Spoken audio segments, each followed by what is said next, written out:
Se abre la sesión. Señora doña Silvia Heredia, Martín Heredia, alcaldesa del excelentísimo Ayuntamiento de Écija. Señora doña Laura Hurtado Galvez, delegada de Cultura y Turismo del excelentísimo Ayuntamiento de Écija. Excelentísimo señor don Bartolomé Valle Bonestado, presidente de la Real Academia de Córdoba. Ilustrísimos miembros de su Junta Rectora, ilustrísimos académicos, académicas, señoras y señores. La Real Academia de Ciencias, Bellas Artes y Buenas Letras, Luis Vélez de Guevara, celebra en el día de hoy nueva sesión pública y solemne en la que se realiza la recepción de la ilustrísima señora doctora doña María José Porro Herrera como académica correspondiente en Córdoba. ¿Qué mejor forma de dar la bienvenida a la primavera que acoger a nuestra recipiendaria entre nosotros? Su voz ha estado presente en múltiples foros de prestigio, rescatando del olvido a tantas mujeres que dedicaron su vida a la literatura en sus múltiples facetas. Y hoy comparte desde nuestro más sentido encomio este su foro, esta su casa. Ruego al ilustrísimo señor don Vicente Mazón Morales, académico de número y secretario de la Junta de Gobierno de esta corporación, proceda a la lectura del acta de elección. Con la venia, señor presidente. Sometida a examen por la Junta de Gobierno de esta Real Academia y pasado el correspondiente informe al Pleno de la misma, en la sesión ordinaria celebrada el 10 de junio de 2025, se realizó la propuesta para nombramiento como académica correspondiente de doña María José Porro Herrera, formulada por los académicos de número don Ceferino Aguilera Ochoa, don Clemente Manuel López Jiménez y don Vicente Mazón Morales. Presentado el currículo de la señora Porro Herrera y expuestos por el señor López Jiménez los méritos por los cuales se la considera acreedora de esta distinción, se procedió, de conformidad con lo que establece el artículo 17 de los estatutos vigentes que regulan el funcionamiento de esta institución, a la votación.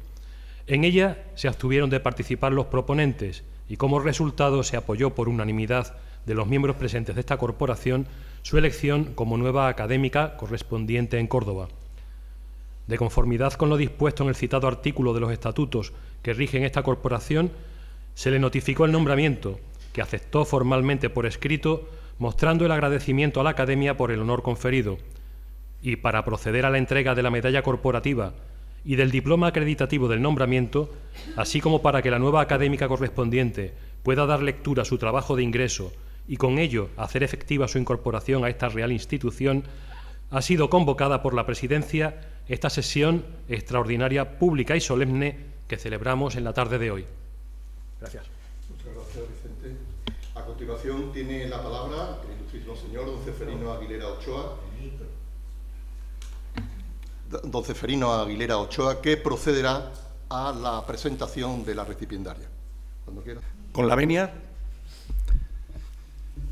Ilustrísima señora alcaldesa del excelentísimo Ayuntamiento de Écija, excelentísimo señor presidente de la Real Academia de Ciencias, Bellas Artes y Buenas Letras, Luis Vélez de Guevara, excelentísimo señor presidente de la Real Academia de Ciencias, Bellas Letras y Nobles Artes de Córdoba, señora concejal delegada de Cultura, ilustrísimos señores académicos, dignísimas autoridades, señoras y señores, buenas tardes.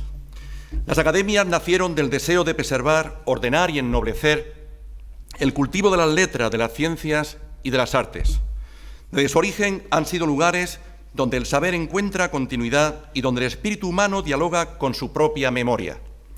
En ellas, la cultura no es una reliquia del pasado, sino una presencia viva. La tradición, lejos de ser una carga inmóvil, la tradición se convierte en una fuerza fecunda que impulsa el conocimiento hacia el porvenir.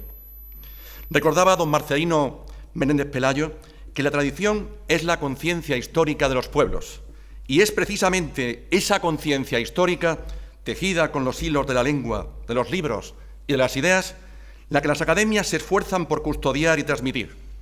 Porque las academias no solo conservan el pasado, lo iluminan, lo interpretan y lo proyectan hacia el futuro. Comparezco hoy ante esta ilustre corporación con el honor y permítanme con la satisfacción personal e intelectual de presentar como académica correspondiente de nuestra Real Academia Luis Vélez de Guevara, a la ilustrísima señora profesora doctora doña María José Porro Herrera, catedrática de Lengua y Literatura de la Universidad de Córdoba y académica numeraria de la Real Academia de Córdoba. Su trayectoria constituye un ejemplo eminente de dedicación al estudio, al de servicio a la cultura y de fidelidad al ideal humanístico. Hablar hoy de la doctora Porro Herrera es hablar de una vida consagrada al conocimiento profundo de nuestra tradición literaria. Formada en la gran escuela filológica de don Ramón Meréndez Pidal, su trabajo se caracteriza por el rigor del análisis de la lengua, la atención a la tradición oral, el estudio histórico de la literatura y esa constante relación entre lengua, cultura e historia. Durante décadas ha ejercido un magisterio universitario cuya huella permanece viva en generaciones de estudiantes e investigadores. Hoy mismo en esta misma sala nos acompañan algunos de ellos. Quienes tuvieron la fortuna de asistir a sus clases saben muy bien que en ellas la literatura nunca se presentaba como una simple sucesión de nombres y de cifras.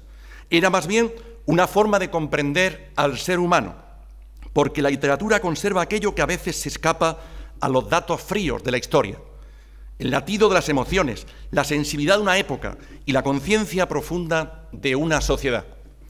Don Rafael Lapesa, director en 1966 de su tesis doctoral sobre el habla de Fuente del Maestre, afirmaba que la literatura es historia viva de la sensibilidad de un pueblo. Bajo esta convicción se ha desarrollado muy buena parte del trabajo intelectual de la doctora Porro Herrera, cuya investigación se distingue por situar siempre los textos en el amplio horizonte de la cultura y de la historia. Su trayectoria profesional estuvo marcada desde el comienzo por un firme compromiso con la educación y con el servicio público. A lo largo de su carrera desempeñó con liderazgo diversas responsabilidades académicas: secretaria, subdirectora, directora, vicedecana, y en los años decisivos de la transición española asumió la delegación provincial del Ministerio de Educación y Ciencia en Córdoba, convirtiéndose así en la primera mujer en ocupar ese cargo. Este hecho no debe quedar olvidado. Tenemos que poner en valor que no fue solo un nombramiento administrativo, sino también un signo visible de transformación social en un momento en el que la presencia de la mujer comenzaba a abrirse camino en ámbitos durante siglos que no había tenido lugar, de manera excepcional. Igualmente destacada ha sido su dedicación a las instituciones culturales, especialmente a través de la Secretaría de la Real Academia de Córdoba, cargo que desempeñó durante 16 años con un espíritu de servicio nacido siempre de ese sentido de permanencia y perpetuidad. En esa labor, la fecundidad de su pensamiento encontró además su mejor cauce en las páginas del Boletín de la Real Academia de Córdoba, órgano que supo además dirigir con cuidado y rigor, trazando además en él, durante más de 4 décadas, un mapa intelectual de asombrosa amplitud. Su pluma ha sabido viajar desde la literatura popular y los pliegos de cordel hasta la vanguardia de las escritoras españolas corresponsales de guerra, y el compromiso de la revista Arcángel, rescatando con justicia voces como las de Ana María Martínez Sagi o Gloria Fuertes. En sus estudios sobre el patrimonio bibliográfico, el cuadribio con la imprenta cordobesa, el libro antiguo deja de ser un objeto inerte para revelarse como un organismo vivo, mientras que su atención a figuras como Machado, Góngora o Juan Ramón Jiménez trasciende la crítica para convertirse en una profunda reflexión sobre la sensibilidad de nuestro tiempo. Pero más allá de la monografía precisa, su minuciosa custodia de las memorias y su obra capital sobre el centenario del Boletín demuestran que su servicio no solo ha impulsado la proyección internacional y digital de esa gran docta casa cordobesa, sino que constituye un verdadero acto de amor a la continuidad de las instituciones que guardan nuestra memoria colectiva. Pero si la docencia y el servicio público constituyen pilares fundamentales de su biografía, no menor relevancia posee su obra investigadora. Sus primeros trabajos se orientaron hacia la didáctica del lenguaje y también de la literatura, con estudios como la verbalización en preescolar o cuentos infantiles de tradición oral, que ya revelan de forma temprana su preocupación por la formación cultural de las nuevas generaciones. Posteriormente, su investigación se adentró en el campo de la bibliografía histórica, formando parte del equipo dirigido por el profesor doctor don Simón Díaz, dedicado a la elaboración de la monumental tipobibliografía española. En ese marco centró su trabajo en los fondos bibliográficos cordobeses, contribuyendo a rescatar y a estudiar una parte valiosa de nuestro patrimonio cultural. Desde finales de los años 80, orientó además una parte esencial de su investigación hacia la sociología de la literatura andaluza y también de sus relaciones con Hispanoamérica. De esta línea surgieron obras de gran relevancia, entre ellas El siglo XIX literario en las prensas de Córdoba, Jaén y Málaga, o Romper el espejo, la transgresión de códigos en la literatura española. Paralelamente desarrolló una importante línea de investigación en estudios de género y participó en el proyecto europeo El Estatuto Jurídico de la Mujer en la Unión Europea, contribuyendo así a situar el análisis de la presencia femenina en la literatura dentro de un marco histórico cultural más amplio. Su pionera producción científica, siempre múltiple, siempre constante, siempre atenta a los signos de los tiempos, la biografía histórica, la sociología literaria y los estudios sobre la presencia de la mujer en la cultura escrita van marcando una obra siempre abierta y siempre abierta al porvenir. Entre las líneas más subjetivas de su investigación, quiero destacar y recordar en este mismo salón de actos su magnífica conferencia sobre ese diálogo de las armas y las letras, que ha marcado un antes y un después también en su propia producción, dado que la relación que se establece entre la experiencia vital y la palabra escrita de doña María José Porro Herrera siempre ha sido objeto de atención constante en su trabajo. Igualmente importante ha sido su dedicación al estudio del patrimonio bibliográfico andaluz. Cada libro antiguo constituye una ventana abierta a la historia intelectual de una época. Gracias al trabajo de investigadores como la doctora Porro Herrera, muchas de esas ventanas han vuelto a abrirse para los estudiosos de nuestra cultura. Los reconocimientos, sin duda alguna, que valoran su trayectoria, entre otros muchos, el Premio de Investigación Victoria Kane, el Premio Meridiana del Instituto Andaluz de la Mujer, el Premio Juan Bernier en la modalidad de Ciencias Sociales, el Premio Andalucía 2012 a la Cátedra Intergeneracional Profesor Francisco Santiesteban, o entre otros, la Fiambrera de Plata del Ateneo de Córdoba, testimonian el prestigio alcanzado por su obra hasta la actualidad. Pero por encima de premios, por encima de distinciones, lo que verdaderamente define la figura de María José es su fidelidad al espíritu humanístico, porque el humanismo no consiste solo en acumular erudición, sino en comprender que la cultura es un tejido de memoria y es un tejido de sentido, y que los libros constituyen una de las formas, sin duda, más altas de la experiencia humana. Libro libre, libre para amar, libre para servir. El tema elegido para su discurso de ingreso, como pueden ver en la pantalla, ya es un título que pone de manifiesto una justicia que hoy agradecemos y ponemos en valor. Literatas, activistas y corresponsales de guerra en la prensa española, 1868-1936. Se inscribe plenamente en una de las líneas centrales de su investigación y también, por qué no decirlo, de su cosmovisión creadora. La investigación de la transición de la mujer objeto a la mujer sujeto en la literatura. El estudio de la presencia y de la voz de la mujer, reafirmando su identidad en la cultura y asimismo en el espacio público. El periodo que analiza corresponde a un momento decisivo de nuestra historia, sin duda alguna, en el que la sociedad española inicia su complejo tránsito hacia la modernidad. En ese contexto, la prensa se convirtió, sin duda alguna, en uno de los primeros espacios donde muchas mujeres pudieron ejercer la palabra pública. El discurso que hoy escucharemos constituye, por tanto, un verdadero acto de justicia académica. Excelentísimo señor presidente, ilustrísimos señores académicos, dignísimas autoridades, señoras y señores, la incorporación de la doctora doña María José Porro Herrera como académica correspondiente de esta Real Academia de Ciencias, Bellas Artes y Buenas Letras Luis Vélez de Guevara de Écija constituye motivo de legítima satisfacción para esta corporación, para esta docta casa, para esta ciudad del sol, esta Écija la llana, la de las altas torres. Su presencia entre nosotros honra a esta institución y fortalece los vínculos entre la universidad y las academias, entre Córdoba y Écija, entre las instituciones dedicadas al cultivo de las humanidades y todos aquellos que son amigos del saber. Asimismo, su incorporación a esta docta casa representa un reconocimiento merecido a una trayectoria ejemplar y, al mismo tiempo, a una promesa de nuevas contribuciones al saber humanístico. Quienes consagran su vida al estudio de los textos participan de esta tarea silenciosa y necesaria de custodiar la memoria del espíritu. Ese ha sido y seguirá siendo, sin duda alguna, el camino intelectual de María José Porro Herrera. Con el mayor respeto y en nombre de esta corporación, tengo el honor de invitar a la ilustrísima señora doctora doña María José Porro Herrera a ocupar el lugar que por méritos propios le corresponde entre nosotros. Muchísimas gracias.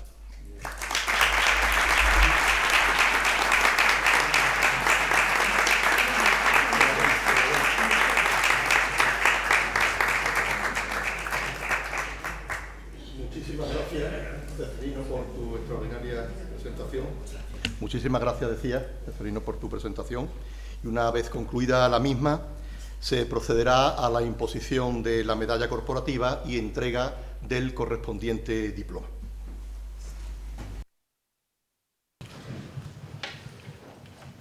Se ratifica a su ilustrísima en el deseo de integrarse en esta corporación. Me ratifico. Jura o promete, por Dios o por su honor, guardar sus estatutos y trabajar en ella, defendiéndola y aportando su cooperación. Juro aportar lo que pueda, ser fiel y estar en esta corporación. En nombre de la Real Academia de Ciencias, Bellas Artes y Buenas Letras, Luis Vélez de Guevara, confirmamos su nombramiento como académica correspondiente en Écija. Puede utilizar los atributos de esta corporación y ocupar su tribuna pública. Igualmente, pasaré a continuación a imponerle la correspondiente medalla.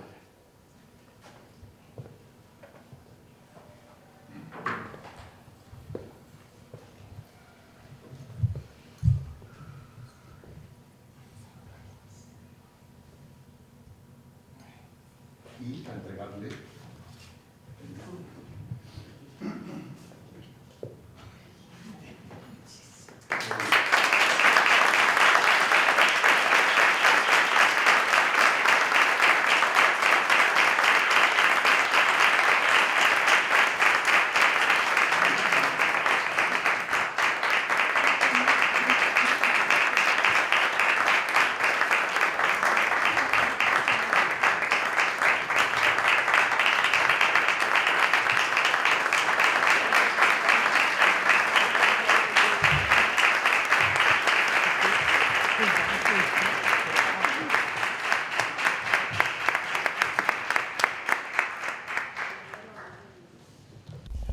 Bien, buenas tardes.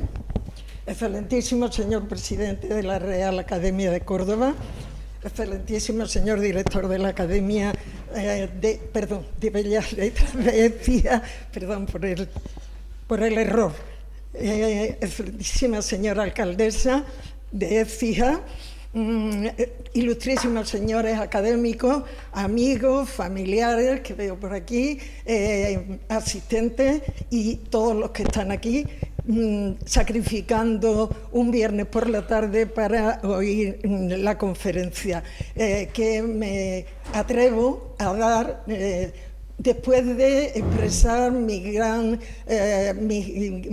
apreciación, mi absoluto reconocimiento, mi ilusión y dar las gracias a todos los que de una manera y otra han hecho posible que esté aquí, de los presentes y de algunos ausentes que al estar en unas circunstancias físicas un poco difíciles no han podido estar. A todos mi reconocimiento, mi afecto y el que desearles que no sea excesivamente dura mi intervención.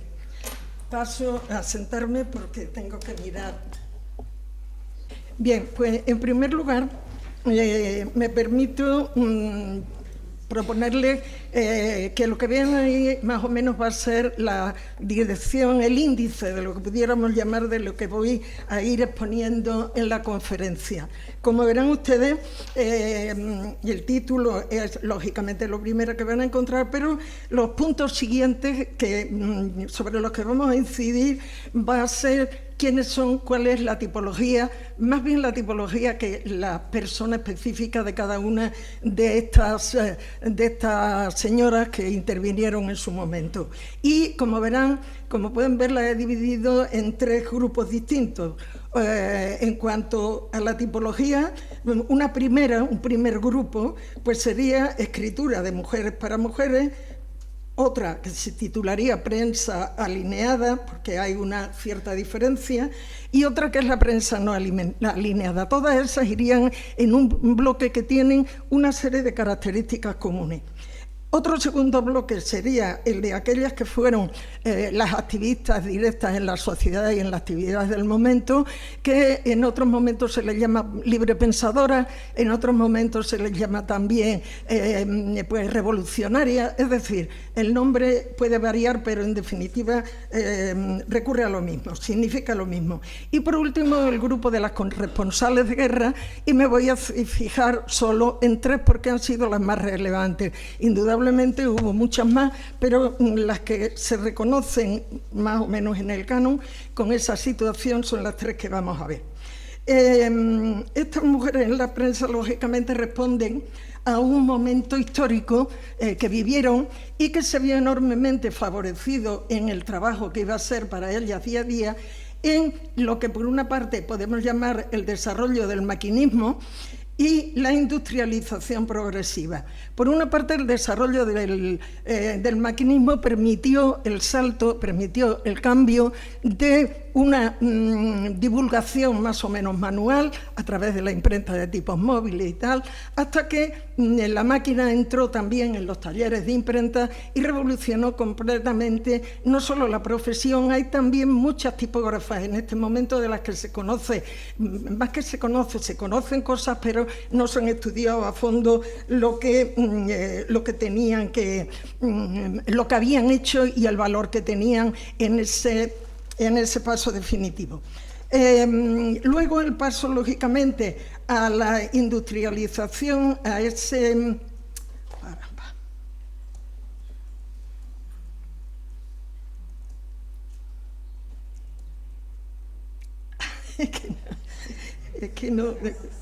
Aquí. La industrialización permitió también no solo la aceleración en lo que pudiéramos llamar en el arte puramente material de la imprenta, sino que también estableció un cambio en las comunicaciones, de manera que lo que había sido en un principio una comunicación lenta, tardía, personal, en el correo, el telégrafo y el teléfono vinieron lógicamente a acelerar la manera de la comunicación y por lo tanto se convirtieron en aliados de lo que entonces se comunicaba como progreso, y no solamente como aliados, sino también como favorecedores del intercambio de ideas. En este sentido, tuvieron mucha importancia los movimientos sociales. Y tuvieron mucha importancia porque coincidieron con la crisis colonial, que es uno de los factores que vamos a ver no solo en el 98, en la crisis de Cuba sobre todo, sino también en la que nos vamos a fijar nosotros, que es en la guerra de Marruecos. Pero sino también que la Primera Guerra Mundial atrajo a una serie de personajes que vinieron también a significar un paso adelante en la actividad personal de estas mujeres. Y por último también, entre otras cosas, los movimientos feministas. Los movimientos feministas fundamentalmente venían del extranjero, pero las españolas estaban, una cierta élite, estaban muy relacionadas con ese mundo, salían mucho al extranjero, estudiaban, leían en idiomas diferentes y por lo tanto el feminismo llegó relativamente pronto, pero ya forman otro grupo completamente diferente. ¿Qué consecuencias tuvo esto? Pues el aumento de lectoras. El aumento de lectoras en todas las clases sociales, partiendo de la burguesía media, porque la baja burguesía, o prácticamente ya el proletariado y las clases trabajadoras, fueron en su mayoría, en una mayoría muy grande, analfabetas, y por lo tanto la lectura le llegó de otra forma y más tarde, que ahora veremos. Pero al decir que se amplía la lectura, también es importante el hecho de que ya no solo va a ser una minoría que se prepara o que se educa en sus casas y en las bibliotecas, sino también que las mujeres burguesas de cierto estatus tenían tiempo suficiente, porque las labores de casa iban dirigidas por otras personas, por los criados, las amas de casa y luego toda la serie de profesionales, planchadoras, lavanderas, etcétera, que esas no entraban en el gusto por la lectura. No podían, no tenían tiempo ni posibilidades. Entonces, en este sentido, son pues unas mujeres relativamente preparadas que también le pasaron el gusto por la lectura a sus hijos e hijas y a la gente joven. Ese aumento de la lectura va a incidir mucho en otro hecho significativo, y es el que, lógicamente, la actividad de la prensa, el comercio, las ventas, la divulgación, fuera también importante. Sin embargo, lo que tenemos que decir es que estas aportaciones no fueron nuevas sobre la marcha en la época cronológica en la que nos ajustamos, sino que tenían como antecedentes ya otros periódicos, otros libros, como tienen ustedes ahí, los célebres avisos, el Piscator de los siglos XVI y XVII, y luego ya pues los periódicos que vinieron en este momento y en esta época a llenar el vacío de información que hubo en otros tiempos. Este periodismo inicial, de carácter era más literario que informativo, facilitó a las mujeres un espacio adecuado para dar a conocer sus poemas, leyendas, cuentos, pero que, sin embargo, en el canon literario, en lo que verdaderamente se reconocía como auténticamente literario, ocupaban un lugar ínfimo, por no decir no ocupaban ningún lugar, se consideraban algo así como literatura menor o simples desahogos emocionales de determinadas señoras. También, desde el principio, se produjo una colisión entre lo que era ya periodismo como profesión y lo conceptuado como texto literario, distinción que discutía y ponía en entredicho dónde estaban las marcas fronterizas entre uno y otro. La discrepancia estuvo siempre fundamentada en el lenguaje que utilizaba cada uno, en ambos géneros, en los temas que trataban y en el lugar que correspondía a cada uno según el orden estético clásico. Este nuevo periodismo aportó una novedad, y es la ruptura de las estrictas fronteras que se venían señalando hasta entonces entre lo que era prensa y lo que era verdadera, entre comillas, literatura.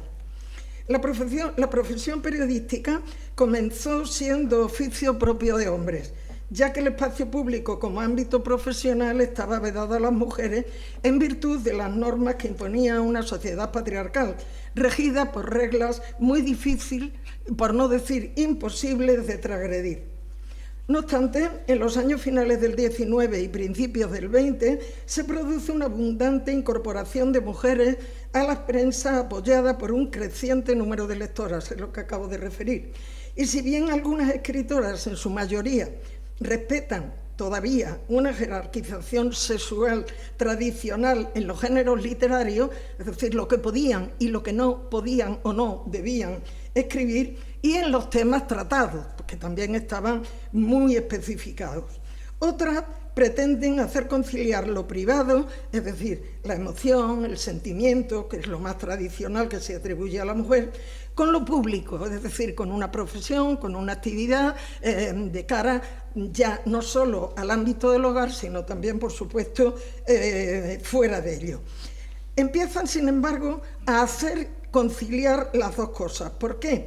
Porque ya empiezan a tener una presencia directa, por ejemplo, en clubes de lectura, en ateneos, en academias, en donde ya no solo figuraban como simples oyentes, sino que también participaban con voz propia y era, por lo tanto, un escaparate y una voz hacia el exterior. Una de ellas, quizá la más sonada y la más conocida por todos desde el principio, es doña Emilia de Pardo Bazán, que, sin embargo, ella discute y le recriminan los compañeros masculinos, le recriminan sobre todo el que tenga tanto interés en figurar públicamente con variedad de géneros literarios. Y entonces la propia Pardo Bazán, en un momento determinado, escribe lo que yo les tengo ahí expuesto y dice: hoy, para darse a conocer en literatura, hay que hacer periodismo. Bueno, el texto es muy largo. Yo pienso hacer novela, tengo algo empezado, pero primero hay que hacerse firma en el periódico. O sea, de ahí el sentido y de ahí la fuerza que eso tenía.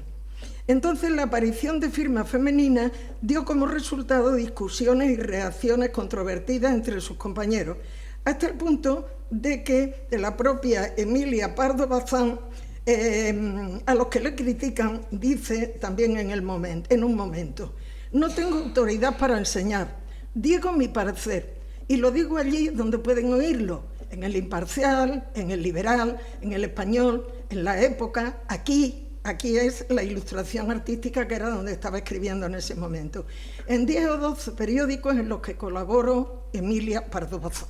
Es decir, la aportación que las mujeres, y ella en concreto, hacía a la prensa era tan lícita como cualquier otra de las cosas que escribía, y no tenían derecho los demás a criticarla.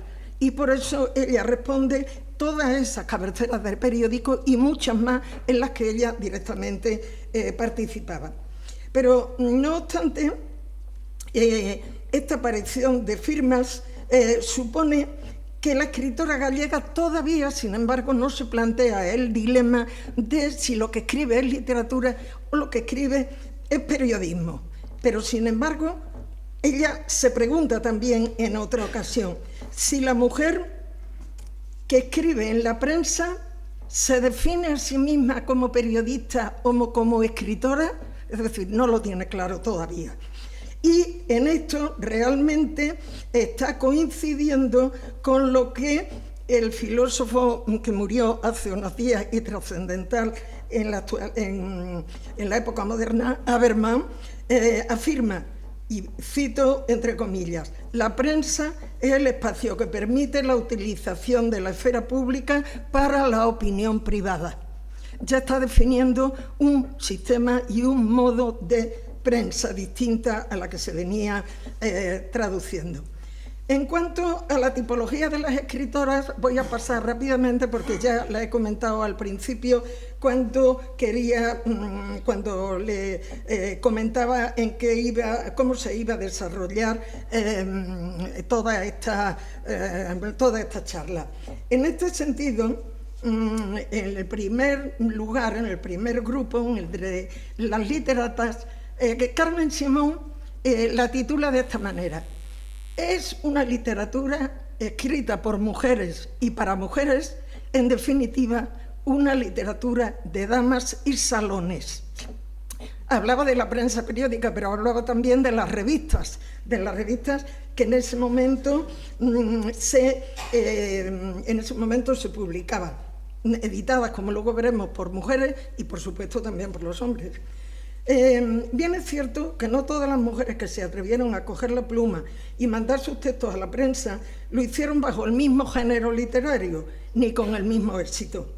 En un primer momento, y nos remitimos a las románticas, de las que yo no voy a hablar, lógicamente, porque son cronológicamente anteriores, es decir, Gómez de Avellaneda, Carolina Coronado, a las que se las considera precursoras por algunos versos y algunos textos que publicaron en su momento, pero que aquí no caben.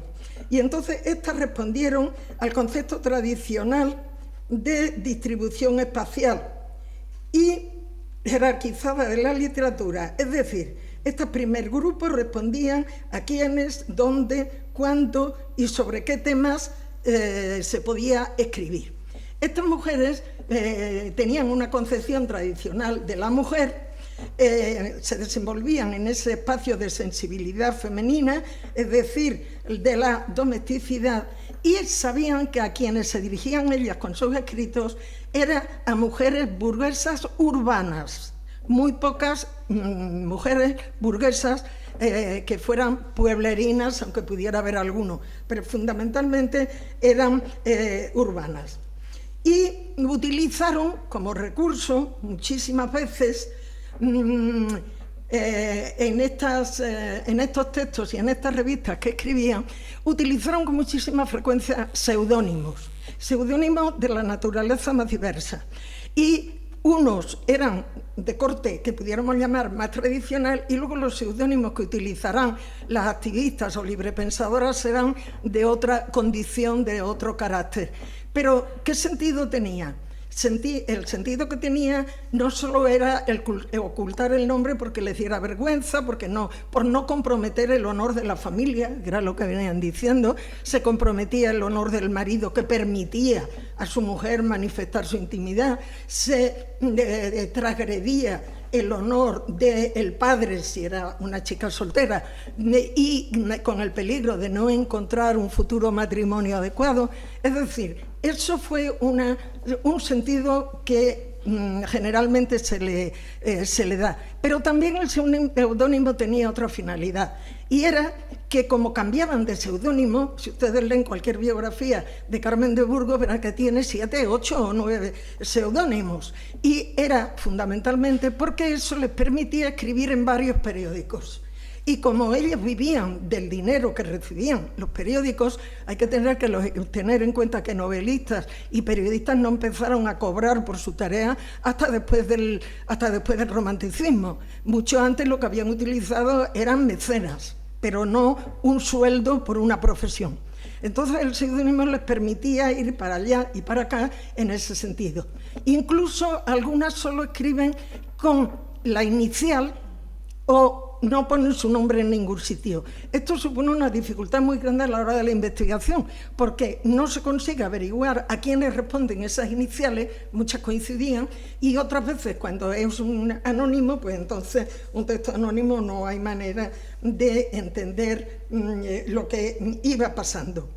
El otro grupo dentro de estas tradicionales son mujeres que no solo escriben, sino que también se dedican a dirigir revistas.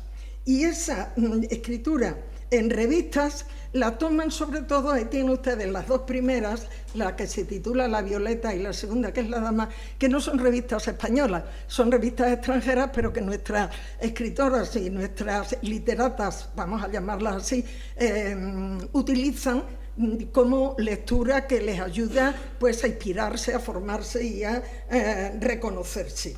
Entre los seudónimos 2 o 3, unos son de naturaleza vegetal, otras animal, como colombín, como vegetal son camelia, violeta, etcétera, etcétera, o muy románticos, la dama blanca, la dama negra, era como firmaban, o con títulos nobiliarios que a ninguna le pertenecían, la duquesa Rattazzi, la princesa Rattazzi, baronesa Wilson, etcétera, etcétera, etcétera. Por lo tanto, todo eso juega un papel muy importante, y a la hora de publicar estas revistas, por ejemplo, la que tienen a la derecha, Lecturas, pues simplemente sucede que dura muy largo tiempo, tiene una interrupción hacia 1920, y la lectura que hoy conocemos es muy distinta de la que empezó siendo, porque la que empezó siendo incluía no solo creación, no solo poesía, relatos, sino que escribían también artículos científicos, normas para criar a los niños, para tratar determinadas enfermedades, es decir, aunque tiene el mismo título, pero realmente es muy diferente. En este grupo seguimos lo que se llama escritura alineada. Quiere decir que no hay prácticamente ruptura con lo anterior. Se puede encontrar alguna leve insinuación, alguna leve protesta, pero realmente son continuadoras de los valores tradicionales. Ellas lo que quieren es enseñar a las mujeres que la leen cosas que de por sí no saben.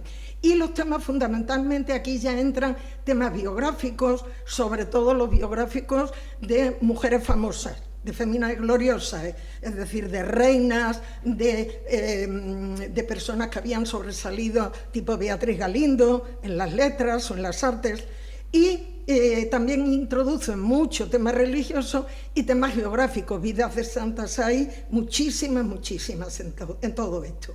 Bueno, ahí tenemos las fundamentales: Carolina Coronado, Blanca de los Ríos, que además Blanca de los Ríos la citaremos solo de pasada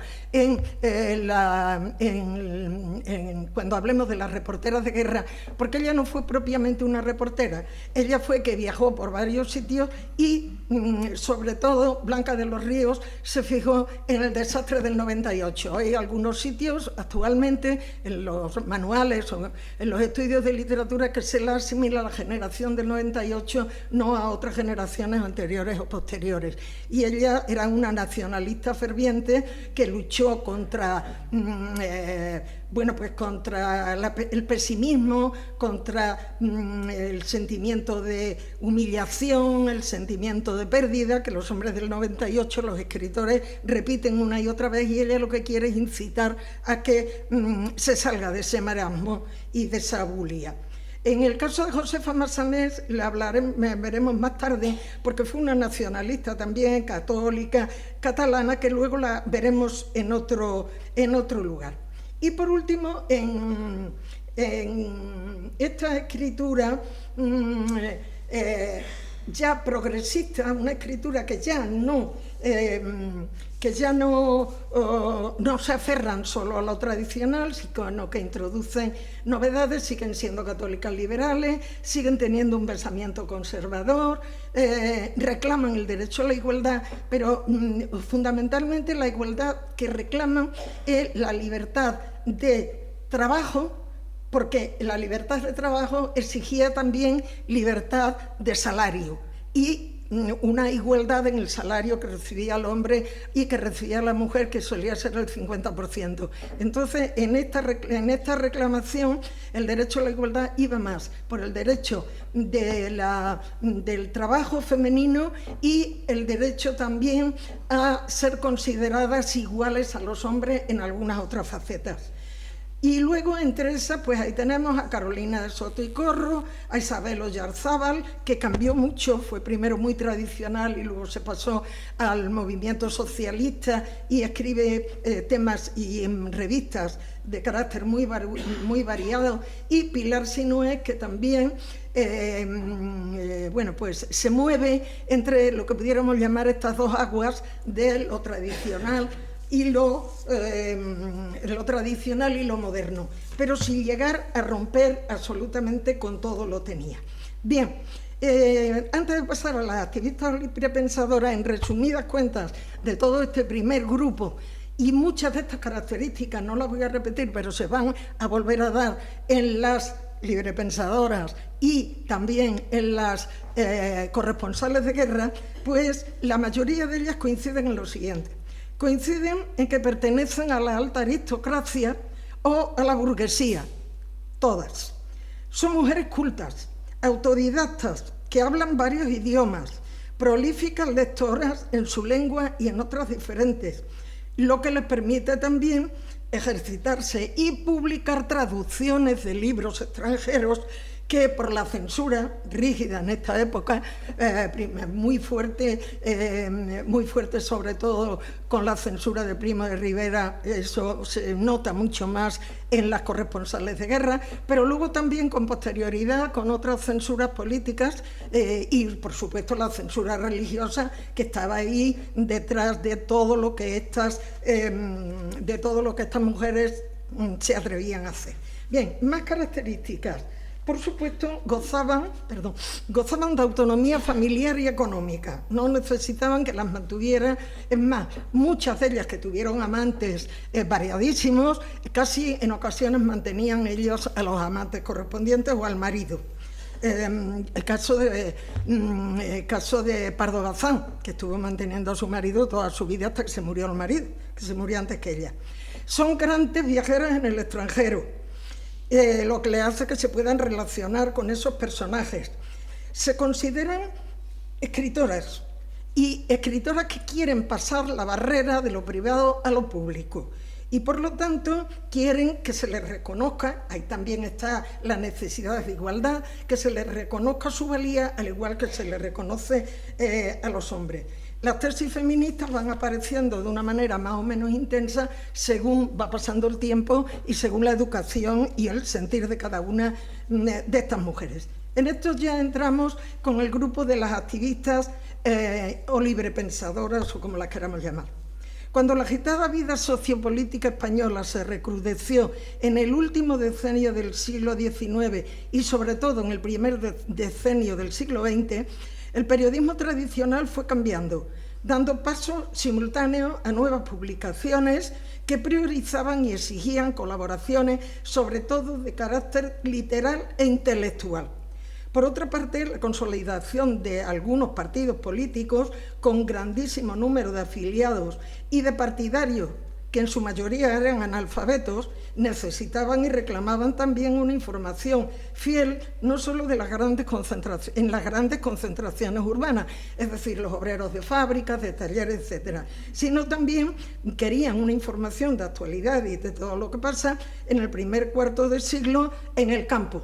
Bueno, si ustedes han tenido ocasión de consultar la historia de las agitaciones campesinas andaluzas de Díaz del Moral, hay una parte preciosa donde habla de los obreros que en el descanso de mediodía no solo se sentaban a comer y a recuperar fuerza, sino también a leer las noticias cuando uno de ellos sabía leer, y si no, pues ya contrataban o se buscaban a alguien que pudiera hacerlo. Entonces aparecieron multitudes de periódicos que algunos fueron muy efímeros, algunos duraron un número, 2 números, 3 y no tuvieron mayor trascendencia, pero otros sí que la tuvieron.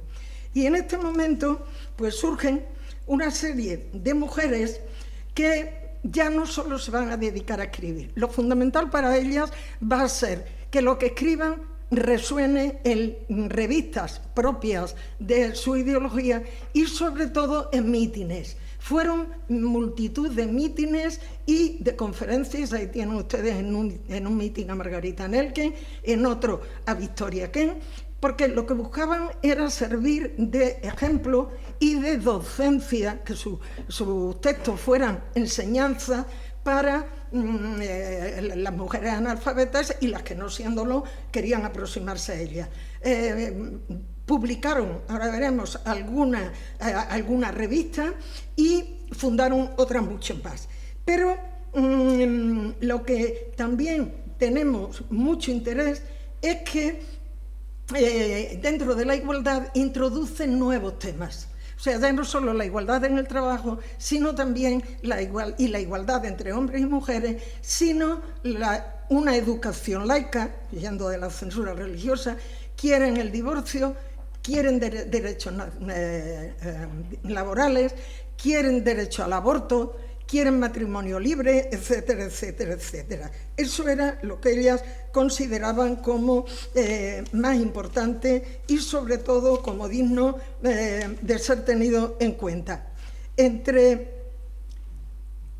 estas mujeres tienen ustedes estas, bueno, María Lejárraga, ya saben ustedes también la historia de esta mujer que siendo una intelectual de primerísima calidad, bueno, pues utiliza el nombre del marido hasta tener unos problemas hereditarios porque era el marido el que tenía los derechos de autor y ella a la muerte del marido no conseguía recuperarlo.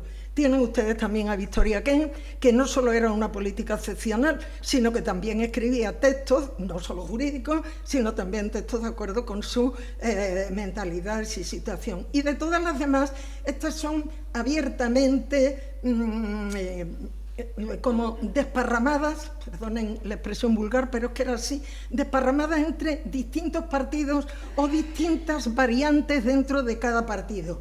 Por ejemplo, pues ahí tienen quien era espiritista, quien era republicana, masonas eran la mayoría de ellas, había masonas y republicanas, masonas y anarquistas, masonas y furrieristas, es decir, cambiaban de una manera muy directa, no de ideología en sí, sino que iban matizando lo que les gustaba dentro de cada una de las ideologías.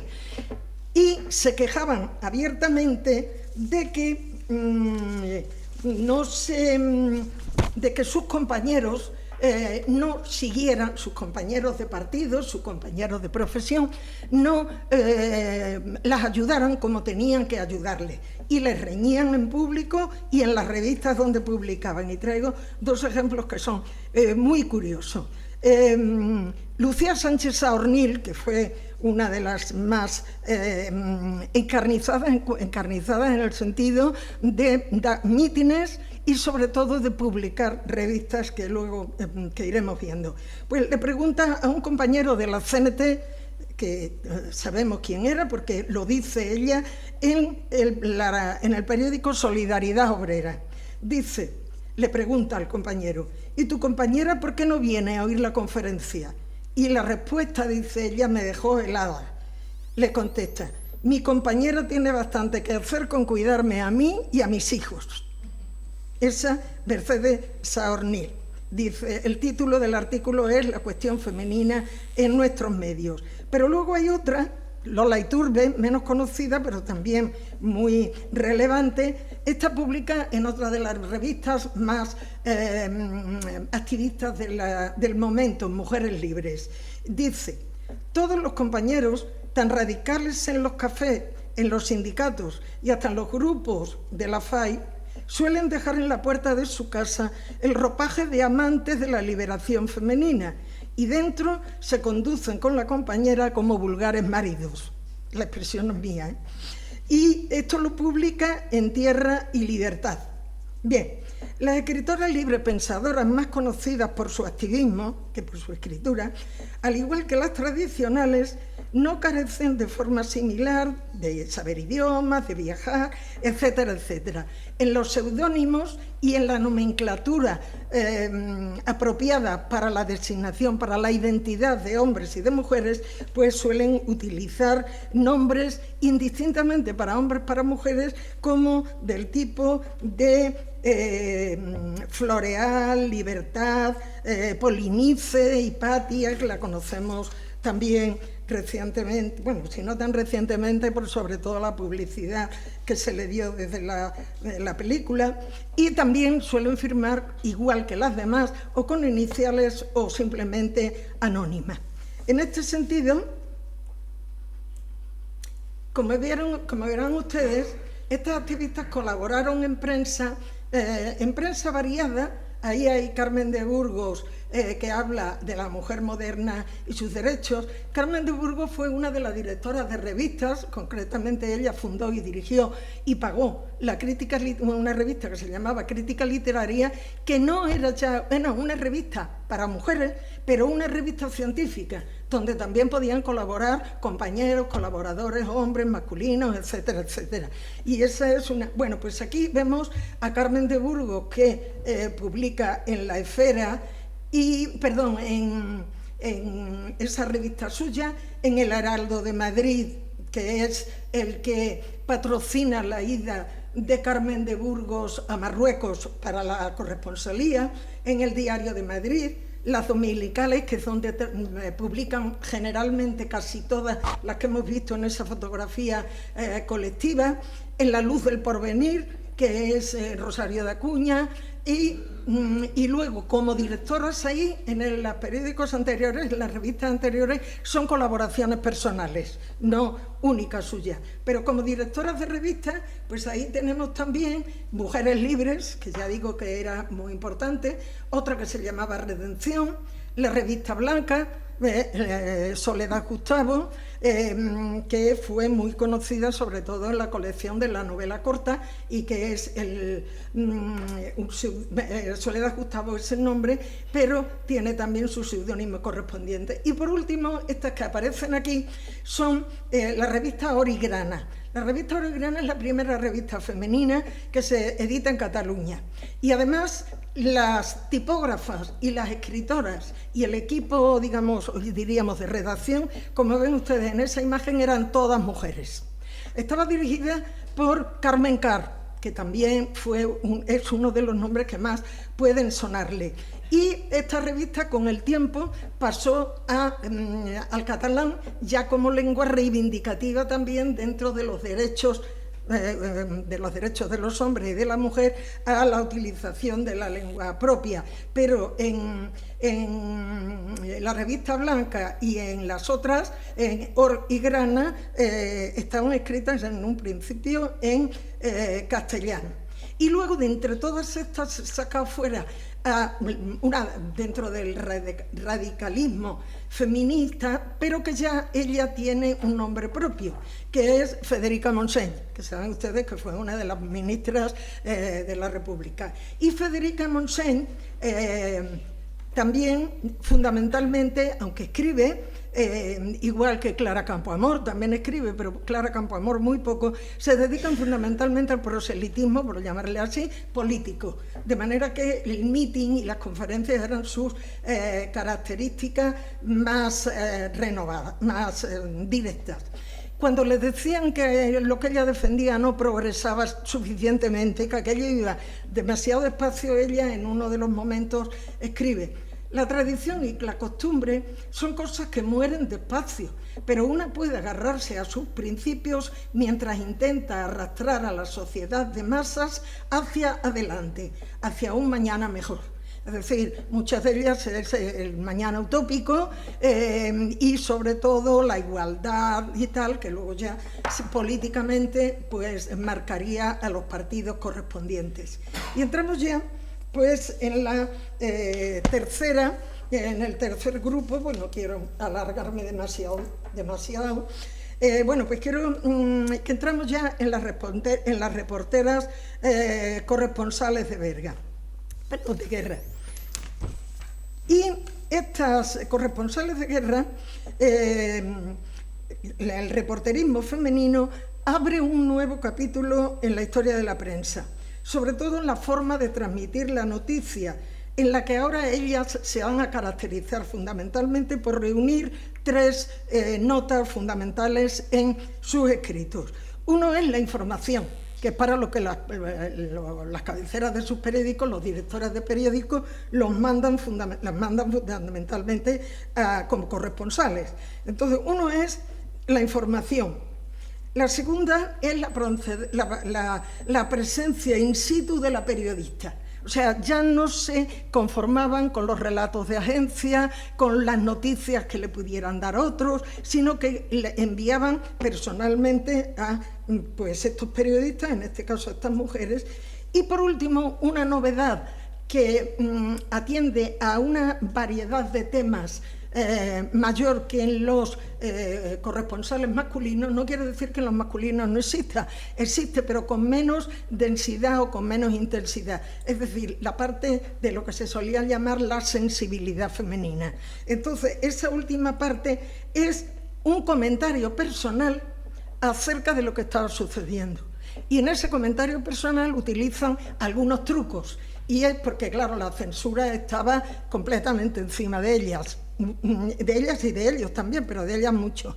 Y entonces el truco consistía, por ejemplo, en Rosario de Acuña, consistía en decir, en Sofía Casanova, el truco estaba en decir, según me han dicho, según he oído a otros compañeros que estaban en tal sitio, de manera que lo que decían no era propiedad particular, no las podían ni multar, ni secuestrar la prensa, ni nada de eso, sino que era según me han dicho, según he oído, o narrar situaciones de tiempos iniciales donde no hubiera colisión con la ideología política del momento, que también estaba, lógicamente, muy revuelta. Entonces, estas apreciaciones personales también, ahora veremos, se suelen fijar en determinados detalles, pero claro, estas apreciaciones personales están llenas de subjetivismo, y el subjetivismo, digamos que está reñido con la objetividad que pretende la información periodística. Es decir, que ahí hay una variante y un choque con la que ellas se ven obligadas a intervenir de alguna forma. Entonces, en la atmósfera 98 hay muchísimas escritoras en esta atmósfera. Una de ellas es Eva Canel, que también fue corresponsal de guerra, pero era corresponsal de guerra a favor de España, con el 98 en contra de la derrota del 90, la guerra de Cuba, en definitiva, los últimos estertores ya del imperio colonial. Y se peleó muchísimo con la premio Nobel, que fue embajadora, de alguna forma, de aquí, en España, de su país, vamos a ver si me recuerdo el nombre, bueno, ahora más adelante me saldrá seguro. Fue tan duro el enfrentamiento que al poco tiempo, porque la embajadora era totalmente independentista y decía en las revistas y en los periódicos verdaderas barbaridades contra los soldados y los mandos españoles en Cuba, y entonces, bueno, pues ahí hubo una pelea pública en el periódico muy grande. Pero bueno, pasando a estas eminentemente reporteras, las fundamentales fueron Carmen de Burgos, Sofía Casanova y Teresa Escoriaza. ¿De hecho?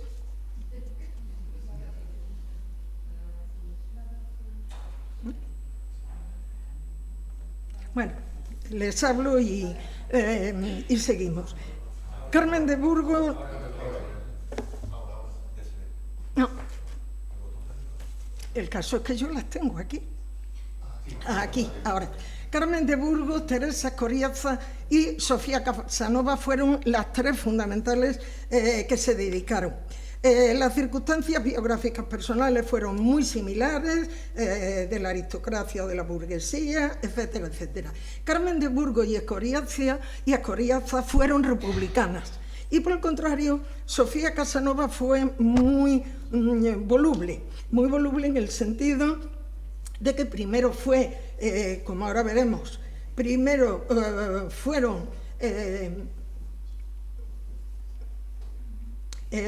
Sofía Casanova fue monárquica acérrima, se casó con un polaco, tuvo una vida muy ajetreada, prácticamente vivió todo el tiempo, y lo que nos transmite, que luego me fijaré un poco, es la Primera Guerra Mundial. Y Sofía Casanova luego se hizo intensamente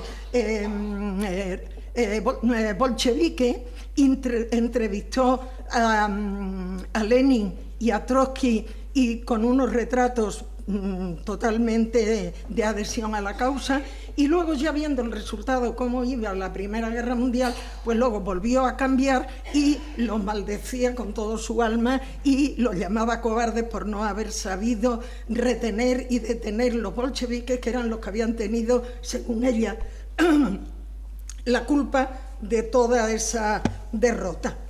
Estas tres corresponsales, Carmen de Burgos estuvo, como ya sabemos, estuvo mandada por el Heraldo de Madrid, por el director del Heraldo de Madrid.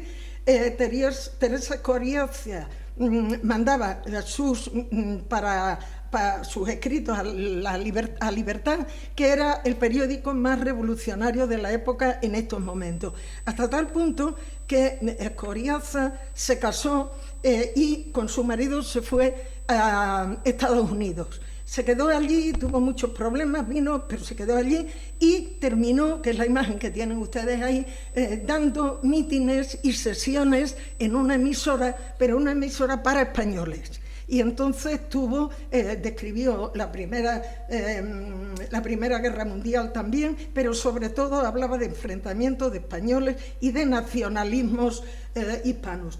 Y ahí, a partir de esos periódicos, en los escenarios que estas mujeres se movieron, fue en la Guerra de Marruecos, que está relatada en dos etapas. La primera etapa movida por los sucesos del Barranco del Lobo y por Carmen de Burgos, y la segunda etapa por Teresa Escoriaza, que llega justo en la toma de Melilla, en la Guerra del Rif, pero ya en los últimos años a punto de terminarse. Entonces, estos escenarios, lógicamente, van a ser los que motiven y los que manden las crónicas a sus sitios respectivos. Estas crónicas, como el correo no funcionaba demasiado bien, pues era frecuente que los periódicos publicaran crónicas anteriores, no pudieran seguir una línea cronológica, una narración cronológica no la podían seguir. Entonces publicaban a medida que les iban llegando, porque con la Primera Guerra Mundial había muchísimos conflictos y muchísimos problemas de transmisión. Y entonces, ¿qué hicieron luego? Cuando volvieron ya de sus corresponsalías, lo que hicieron fue coger todos sus escritos, todas sus publicaciones y convertirlos en volúmenes que la gente leía apasionadamente porque ya las conocía por novelas, por otros escritos y por lo que habían ido leyendo poco a poco. Y el segundo escenario es, como ven ustedes ahí, Europa con la Primera Guerra Mundial, y esa es de la que se va a ocupar fundamentalmente Sofía Casanova. En esta Primera Guerra Mundial, pues esta Sofía Casanova no es, como ya he dicho, es monárquica y la tienen incluso con una vestidura típica de la época. Luego ya en la Revolución Rusa, aquí en la imagen de abajo, la tienen conversando con grupos amigos, porque ella vivió mucho tiempo en Polonia, tenían una especie de, llamémosle, casa allí, y entonces tenían sus amistades con las que se reunían mientras la guerra pasaba en otros momentos y en otros sitios. Y también ya, digo, se hizo antibolchevique al ver las barbaridades, las cruentas muertes y torturas que sufrían los soldados y las personas de ideología encontrada, y entonces ya renunció prácticamente a todo, volvió a España, recibió condecoraciones después de la Guerra Civil Española, pero prácticamente ya no se le hizo el caso que se le había hecho con anterioridad, que había sido realmente una primera figura. Pero a estas mujeres, ¿qué les mueve a escribir? Pues les mueve, en primer lugar, el colonialismo. Ellas, y los libros de historia, achacan sobre todo el colonialismo al ansia de poder y al ansia de ampliar la economía. En este sentido, el colonialismo fue común a otros muchos países europeos y cada uno lo desempeñó como pudo, pero ya como pudo y como le vino bien y como la guerra llegó a su sitio. Pero todo esto se enfocaba o se guardaba bajo el pretexto de que lo que querían era defender la patria. Todos los territorios que pertenecían a la patria, cada nación a los suyos, pues todos estos lo que arguían, lo que decían, era que ellos trabajaban en pro de la soberanía nacional y de la defensa de la pública. Y Carmen de Burgos lo denunciaba. Y denunciaba, por ejemplo, las consignas políticas y militares que se daban a los soldados y a la gente para que quisiera y resistiera en la guerra, pero realmente ella denunciaba que en la guerra realmente las fuerzas ocultas son el dinero y el poder y viceversa. Y escribe en un momento determinado, aquí, en el fondo mucha gente lamentaba el fin de la guerra, que era un negocio para algunos y una esperanza para muchos. Es decir, ahí la guerra, el dinero, el poder de la guerra estaba clarísimo. Y, por ejemplo, Sofía Casanova dice en otro sitio, 300.000 hombres, ¿qué importa que mueran? ¿Qué significa hoy la vida de millones de hombres cuando se trata de que los supervivientes posean los mares y los mercados del mundo? En definitiva, nada nuevo bajo el sol, podemos decir. Y la crítica feminista reciente, además de considerar un género específico las crónicas de estas reporteras, pero encuentran que esta actitud colonialista subyace también, sin embargo, dentro y acorde con la política oficial que enfrenta, por ejemplo, a españoles blancos con morenos o africanos. Y en el caso de Teresa Escoriaza, alemanes, sin más, contra todos los demás europeos. y producen escritos y afirmaciones realmente virulentas. Porque es que este racismo y este odio nace porque se identifica a la patria con la maternidad.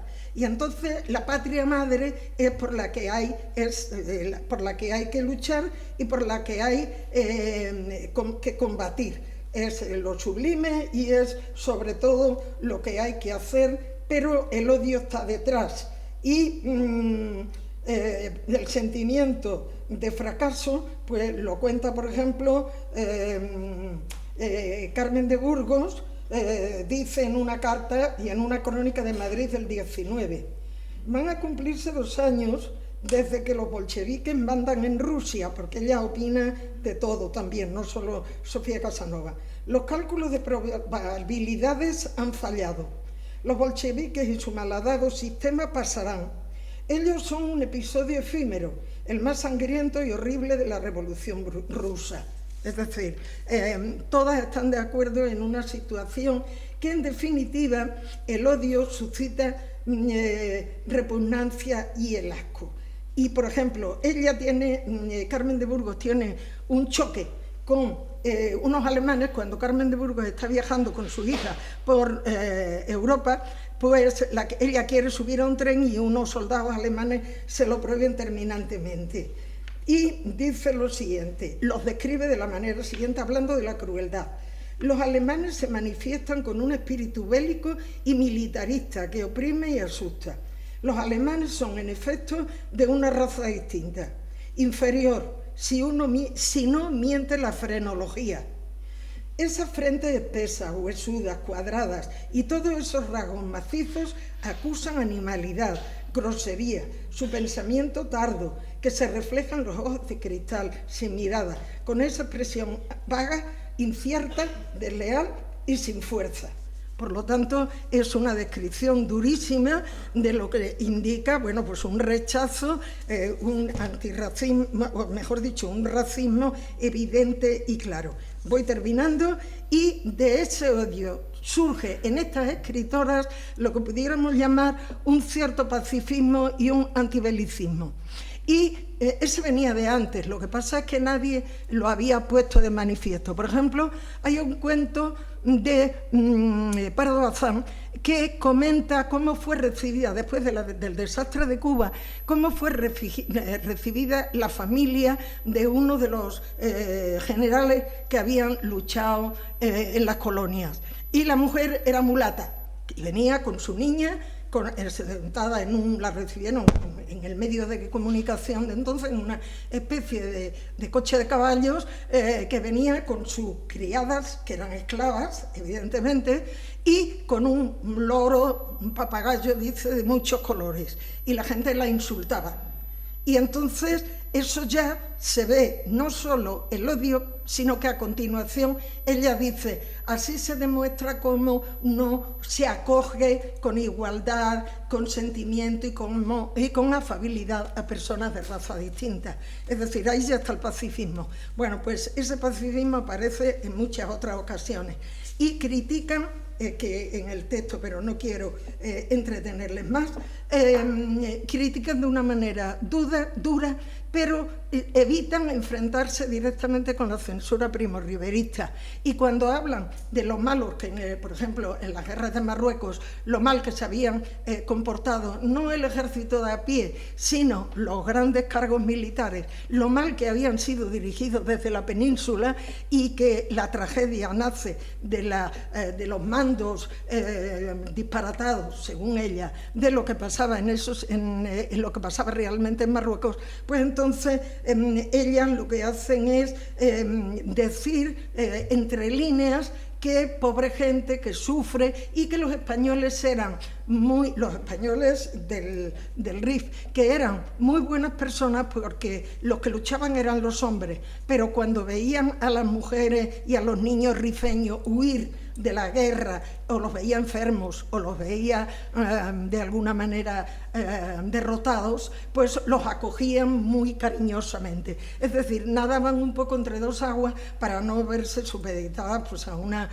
contienda. Y el último ejemplo de Sofía Casanova habla de unos heridos de un hospital de la zona rusa que los recogen en un barco, pero ese barco está destinado a curarlo, pero que como la mayoría, teóricamente a curarlo, pero que como la mayoría estaban ya sin brazos, bueno, estaban prácticamente todos llenos, habían entrado ya en una agonía, dice ella como personaje, por Dios que no se curen, que no sanen, porque como se curen y sanen van a volver otra vez a la guerra, mucho más destrozados y por supuesto a morir, porque estos hombres no están para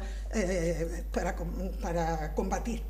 En definitiva y como conclusión, tras todo lo que acabo yo he intentado exponer aquí sobre cómo y sobre cuándo las mujeres escritoras españolas se fueron haciendo presentes en la prensa en el tránsito del 19 al 20, la primera observación es que no fue un proceso uniforme. Un grupo siguió escrita a estilos y temas tradicionales que pronto dieron paso a otro grupo fiel a un compromiso político más o menos radical, pero confesional y activo. Y una minoría pues ejerció como reporteras y correspondientes en los sitios, en lugares de peligro, en lugares de guerra, y los tres grupos de una manera u otra lograron incorporar el ejercicio de la lectura a un número considerable de lectores mayores y pequeños, así como a otras personas iletradas, mediante la apertura de nuevas fronteras, pero fronteras no solo estéticas, sino también ideológicas, que hasta entonces solo habían sido patrimonio de los hombres. Y yo creo que todas ellas, con sus publicaciones, con la abierta participación en el espacio público, en su momento abrieron un nuevo camino social, profesional y personal a las mujeres y contribuyeron sin duda a enriquecer culturalmente a la sociedad española de su tiempo. Muchísimas gracias por su atención.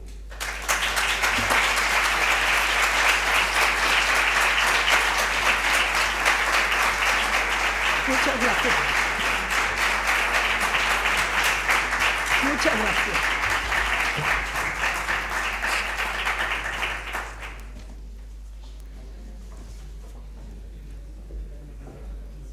Bueno, simplemente para cerrar este acto, agradecer muchísimo, porque hay que agradecerte esta extraordinaria charla, como tú has dicho varias veces, llena de información, de descubrimiento, sobre todo de hacernos llegar el nombre de muchas mujeres que a lo mejor algunas no sonaban, pero otras no tanto. Y sobre todo ya no por hacernos sonar esos nombres, sino por hacernos ver la actividad que llevaron a cabo en tiempos difíciles. Porque no es el hecho el conocer a la mujer, sino el conocer qué es lo que hizo la mujer y qué es lo que aportaron las mujeres en sus diferentes facetas.